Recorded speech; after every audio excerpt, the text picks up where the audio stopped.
She felt a fist close in her belly. Before her mother died, her father never had more than one beer, even on the hottest days.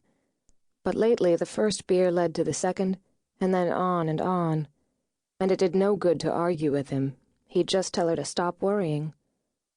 She pulled a beer from the refrigerator and put it on the table, but couldn't keep herself from at least trying to slow him down. "Do you have to, Daddy?" she asked, her voice barely above a whisper. "Just something to take the edge off, Sweet Pea," Ed Crane said, putting his thick arm around his daughter and drawing her close.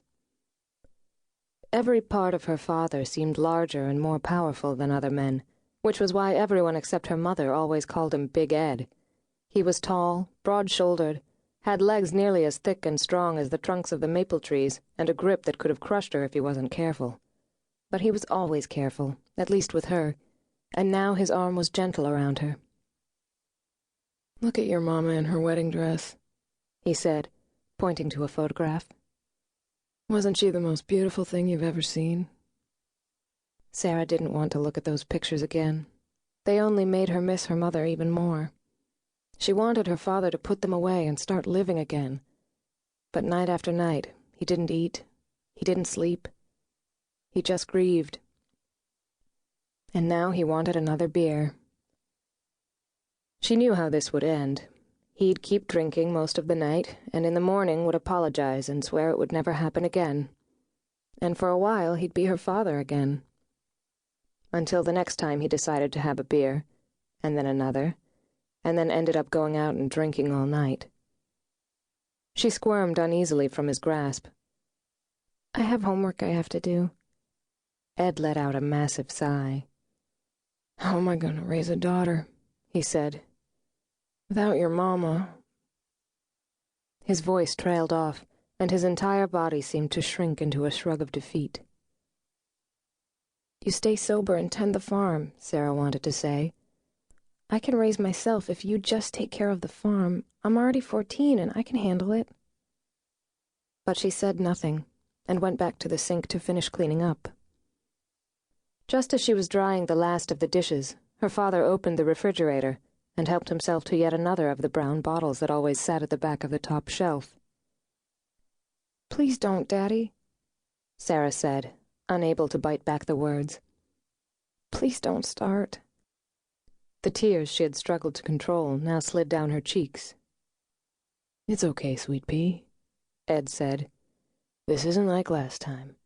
Don't you worry now, you go up and do your homework." "Please," she begged, a sob escaping her. What if he went off the deep end this time and never came home again? What would she do then? "Don't nag me," Ed said, twisting the cap off, throwing it at the garbage bag and missing. "Better get to doing all that homework." Sarah looked toward the ceiling. "Help me, Mama," she whispered. "Please help me. I don't know what to do." Taking a deep breath, she wiped the tears from her face with the dishcloth, hung it carefully and neatly on its hook, then went upstairs to her room, leaving her father to his personal demons. Lily Dunnigan was about to cover her husband's dinner plate with a sheet of aluminum foil and put it in the warming oven when she heard a loud crash from upstairs. "Nick?" she called out, then listened for a moment, heart pounding, for his voice to come floating down the stairs, telling her everything was okay. Instead, she heard another loud bang, and another. Grabbing a bottle of his pills from the cabinet above the refrigerator, she ran upstairs, praying all the way. By the time she got up to Nick's room, he was yelling, his voice rising by the second. "Stop! Stop it! Stop it now!" Lily pushed the door open without bothering to knock, knowing that right now Nick wouldn't even hear her voice, let alone a rap at his door. Sure enough, his face was contorted into a grimace that hovered somewhere between pain and anger as he smashed the keyboard of his computer on the back of his desk chair. "Stop it!" he howled again, his voice cracking. "Stop saying those things to me!" "Nick!" Lily cried, then repeated his name even louder. "Nick!"